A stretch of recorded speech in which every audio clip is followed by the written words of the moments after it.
competition is fantastic. I think it's amazing. I think most people just use it in a negative way. Most people look at competition as either I need to crush that person, or they're so good and I'm never going to be as good, so why even try? Where instead what you want to do is use it as a source of inspiration. To say, this is exciting. I've got a worthy rival. I've got something to go and move towards.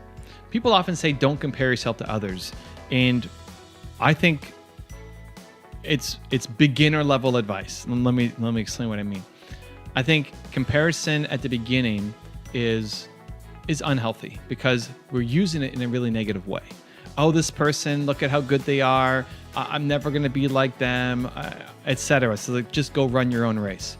But when you run your own race, this is key, you don't get as good a time as when you're running with other people. You don't get your personal best when you're by yourself. You get your personal best when there's competition.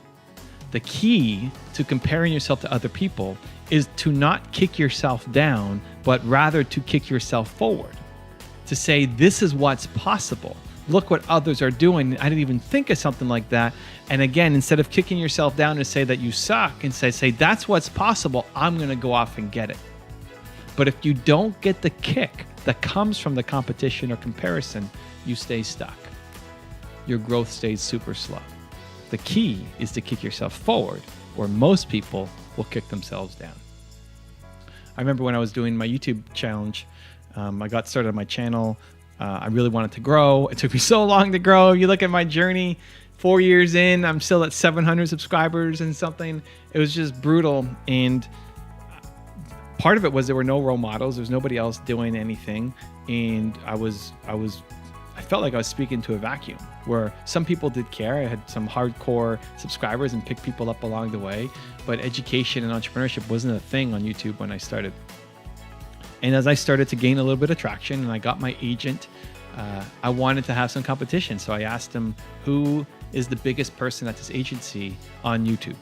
And at the time he said Grant Cardone. It's like, okay, I'm going to beat Grant Cardone. And Grant doesn't even care, right? It's not a two-way competition. It was a one-way competition. He's ahead of me. I want to go catch up and pass him.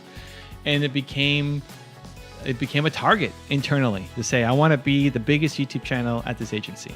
Not because of ego and not because of pride and not because of wanting to crush Grant or somebody else, just that as something fun.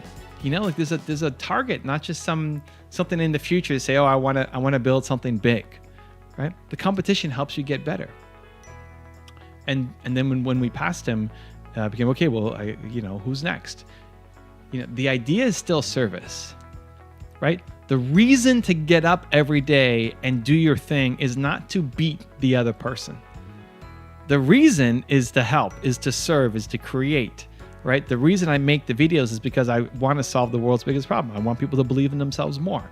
That inspires me every day to get up and do something, whether it's videos or my books or lives or whatever it is that I'm doing on the day. That's the reason. But having competition helps you push a little bit more. And I see it as helping each other. So Brendan Bouchard put together this group for us of thought leaders, right? Of experts in personal development / entrepreneurship. And he put it together, but Jay Shetty's in it, and Lewis Howes is in it, and Dean Graziosi's in it, and Russell Brunson's in it, and Mel Robbins is in it, and Trent Shelton's in it, and a bunch of big name people in personal development who you would think would all be in competition with each other. And in one sense we are, in that we want to continue to push and strive and do the biggest thing, the biggest launch, the biggest channel. But there's more love and support for each other than it is, I need to beat this person. It's that I'm inspired by Jay Shetty. I need to up my game because he's showing what's possible, as opposed to I need to go beat Jay Shetty, right? And that's where people struggle, because the source behind the competition comes from insecurity. If you're just jealous of the other person and you need to crush them, that's coming from insecurity, as opposed to I'm inspired by this person. They're amazing, and it's showing the way for what is possible for me to be able to up my game up. So the kick is important. Just kick yourself forward instead of down. Okay, so how do we do it? Well, one, get really clear on what you want. I think a lot of people have the wrong competition, the wrong goals, the wrong role models. Like, what do you actually want? What's your goal? Is your goal to be big on YouTube? Is your goal to be a best-selling author? Is your goal to get your clothing brand off the ground? What is your goal? What are you trying to accomplish? Two, then find the people who've done it. Model success. Model the right people, right? I've got people on my wall behind here, right? So these are my parents. I'm 8 or 9 years old. Steve Jobs is here, right? Okay, why are they on here? Two very different people. So from Steve Jobs, he's a visionary.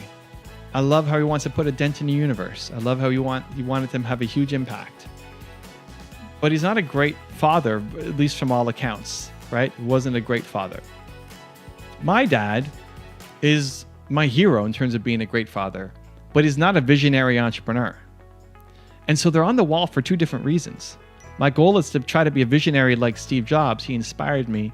And my goal is to try to be a father like my father because he inspired me.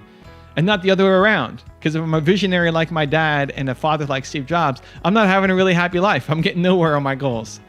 So who has done the thing that you want and specific? And where people get caught up in trying to pick role models is you're trying to find one person for everything. There is no one perfect person for everything. It's not possible because you're trying to be the best you. There's nobody else out there who is the best you. So you're taking different pieces from different people. The reason why my first top 10 was on Kanye West is because I wanted people to, even if you don't like a lot of what he does, you can still be inspired by his success. You can still be moved by some of his words. If you can eliminate the things that you don't like. If I'm doing a video, it's top 10 rules for success. You don't need all 10 to apply to you. You pick one thing and change your life with it. That can be the entire unlock. So there's different people for different things. Don't judge an entire person and take it or leave it. In fact, a lot of the best learnings you'll get are people who are different than you might disagree with at first, and forcing yourself to find one thing in them that you can be inspired by and learn from. That's when unlocking really happens. Because if you only learn from people who are exactly like you're not going to learn very much. You're by definition limiting your learning. So step number one is get really clear on what you want to be, what your goals are. Step two is get specific mentors for each of those goals, specific categories. And then step number three is be around them more often. You know, those people that inspire you. If you love Steve Jobs, then be around Steve Jobs more often. Watch the videos. Subscribe to any channel. There's every Steve Jobs video. Go subscribe to that channel. Create a news alert for Steve Jobs. Follow the Steve Jobs hashtag on your social platforms. Pick up Steve Jobs' books. Have a picture of Steve Jobs on your wall, right? The more you're around it, the more you're going to start thinking like he thinks on the thing that you care the most about. So it's changing up the environment so that it's not just a one-off, oh, I got inspired by that one talk or that one book. Have you ever read a book? You ever read a book, got super inspired, and then you put the book down and moved on to something else and then totally forgot all the lessons that you learned from that book, and now you're not taking the action anymore, right? You have to consistently put it in your environment if you want to stay consistent in the action. The environment dictates the action. You didn't change your environment consistently, so the actions don't happen consistently. So whoever those people are who you want to be your mentors, your heroes, even if you've never met them. I'm never going to meet Steve Jobs, right? It's not going to happen. Keep pointing the wrong way here. Steve, I'm not going to meet Steve, right? I can still learn from him. I can still be inspired by him. He can still stare me down every time I step into my office. So get really clear on what you want and who you want to be. Get really specific role models who are, at least for that one thing, experts in their field, and then be around them consistently, and your life changes. Competition is fantastic. The key is to use it in the right way. Use it to push yourself forward.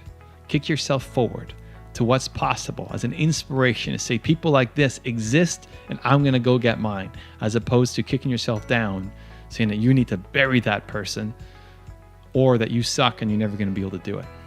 But you need to kick if you want to get unstuck from where you are right now. If you want another Evan Rant video that just might give you the confidence you need, check it out right there next to me. I think you'll enjoy it. Continue to believe, and I'll see you there. There are 3 narratives that you need to start to shift. The first one is how you see yourself. The second one is how you see other people. And the third one is how you can help others see themselves.